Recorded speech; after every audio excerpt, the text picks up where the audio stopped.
ஏ B ரெண்டு பேர் பாலைவனத்துக்கு போயிட்டு இருக்காங்க. ஏ கேட்குறான் பி கிட்ட, நீ குடிக்கிறதுக்கு தண்ணி வச்சிருக்கியா?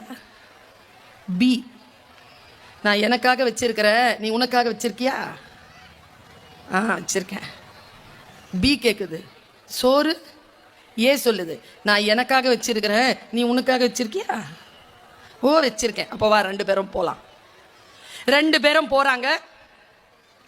பாலைவனத்தில் ஒரு 2 கிலோமீட்டருக்கு அப்புறமா, ரொம்ப நடந்ததுக்கு அப்புறமா ஒரே ஒரு ஈச்சஞ்செடி வருது.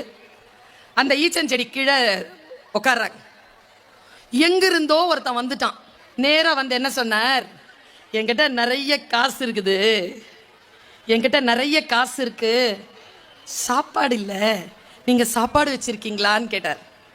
ஏ சொன்னாரு, நானும் சாப்பிட தான் உட்காந்தேன், சரி வந்துட்டு உட்கார் நம்ம சாப்பிடலான்ட்டு அவர் டப்பாவை எடுக்கிறாரு. அப்போ பி சொன்னாரு, நானும் சாப்பிட தான் ஏன் உட்காந்தேன், உட்காரியா சாப்பாடு தானே சாப்பிடலான்னு அவர் ஒரு டப்பாவை எடுக்கிறாரு. ரெண்டு பேரும் டப்பாவை பிரிக்கிறாங்க. டப்பாவில் ரெண்டு பேரும் ரொட்டி ரொட்டி 2 ரொட்டியையும் ரெண்டு பேரும் எடுத்து பொதுவில் வச்சுட்டாங்க. ஒரு ரொட்டி எடுக்கிறாங்க, கவனம், ஒரு ரொட்டி எடுக்கிறாங்க, 3ஆ பிரிக்கிறாங்க, 3 பேரும் சாப்பிட்றாங்க. அந்த மாதிரி எல்லா ரொட்டியும் சாப்பிட்டாங்க. இவங்க 2 பேரும் சாப்பிட்ட மயக்கத்தில் படுத்து தூங்கிட்டாங்க. அந்த ஆளும் தூங்கினார். ஆனால் எழுந்திருச்சு பார்த்தா இவங்க 2 பேர் தான் இருக்கிறாங்க. அவர் போயிட்டார். போன ஆள் சும்மா போல ஒரு சில்மிஷம் பண்ணிட்டு போனார். 2 முழிக்குது ஏபி. பார்த்தா 8 தங்க காசு. உடனே பி சொல்லுது, 4 உனக்கு 4 எனக்கு. ஏ சொல்லுச்சு, இல்லை நானும் நீங்கள் தானம் தான் கொடுத்தோம், ஆனால் காசுன்னு வரும்போது கணக்கு. நீ எவ்வளோ ரொட்டி கொண்டு வந்த? பி சொல்லிச்சு 3. ஏ சொல்லிச்சு நான் 5. அப்போ எனக்கு 5 உனக்கு 3. பி சொல்லிச்சு நம்ம காசுக்கு விற்கலை, 4 தான் தர்மம். இப்போ நீங்கெல்லாம் சொல்லுங்க, 5 3 4 4. இதை நேராக பைத்துல் மால் வச்சுட்டு இருக்கிறவர்கிட்ட கொண்டு போகிறாங்க. ஒரு ஜட்ஜ் அவங்க அந்த கணக்கை எடுத்து பிரித்து பார்க்குறாங்க. நீ எவ்வளோயா கொண்டு வந்தா? 3. நீ எவ்வளோயா கொண்டு வந்தா? 5. 2 பேரும் எப்படிப்பா சாப்பிட்டீங்க? 3 பேருமா சேர்ந்து சமமாக சாப்பிட்டோம். காசு கொடு. காசு மொத்தமாக வாங்கிக்கிட்டு இப்படி கணக்கு போட்டு 5 ரொட்டிக்காரன் கையில் ஒரு காசு கொடுத்து அப்படி மூடிட்டாரான். 3 ரொட்டிக்காரங்கிட்ட காசு கொடுத்து இப்படி மூடிட்டாரான். 2 பேரும் வெளியில் போங்க, காசுன்னு கணக்கு வரும்போது 2 பேரும் சண்டை போடக்கூடாது, போயிடுங்கன்ட்டு வெளியில் போய் 3 ரொட்டிக்காரன் திறந்து பார்த்தா அவன் கையில் 1 ரூபா இருக்கு. 5 ரொட்டிக்காரன் கையை திறந்து பார்க்குறான், அவன் கையில் 7 ரூபாய் இருக்கு, 7 தங்க காசு இருக்கு. 7 தங்க காசுக்காரன் ஓடி வரான் சந்தோஷத்தில்.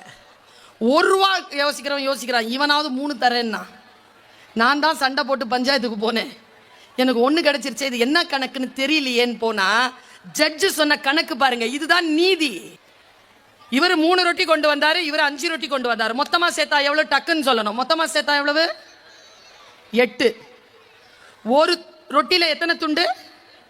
3 துண்டு. 8 துண்டுல 8 ரொட்டியில எத்தனை துண்டு? 8 ரொட்டியில எத்தனை துண்டு? 24 துண்டு. கரெக்டா? ஆளுக்கு 8 சாப்பிட்டாங்களா? இப்ப கணக்குக்கு வாங்க. 8 ரொட்டியை ஆளுக்கு ஒவ்வொரு துண்டு சாப்பிட்டுருக்காங்க. 8 24 துண்டு சாப்பிடப்பட்டிருக்கு. 3 ரொட்டிக்கார ரொட்டியில எத்தனை துண்டு? ஒரு ரொட்டியை எடுத்து 3ஆ பிரிச்சா 3 ரொட்டியில எத்தனை துண்டு? 9 துண்டு. இவன் எவ்வளவு சாப்பிட்டுருக்கான்? 8 சாப்பிட்டானா, அதனால அவனுக்கு 1. 5 ரொட்டிக்கார பிரிச்சு பார்த்தா 15. இவன் 8 சாப்பிட்டுருக்கான், எவ்வளவு கொடுத்துருக்கான்? 7, அதனால அவனுக்கு 7. கணக்கு பார்த்தா மேலோட்டமா பார்த்தா 4 4 5 3 மாதிரி தான் தெரியும். ஆனால் பெற்றோர்களாக இருக்கக்கூடியவர்கள், கணவன் மனைவியாக இருக்கக்கூடியவர்கள் நீதமாக நடந்து கொள்ளுங்கள்.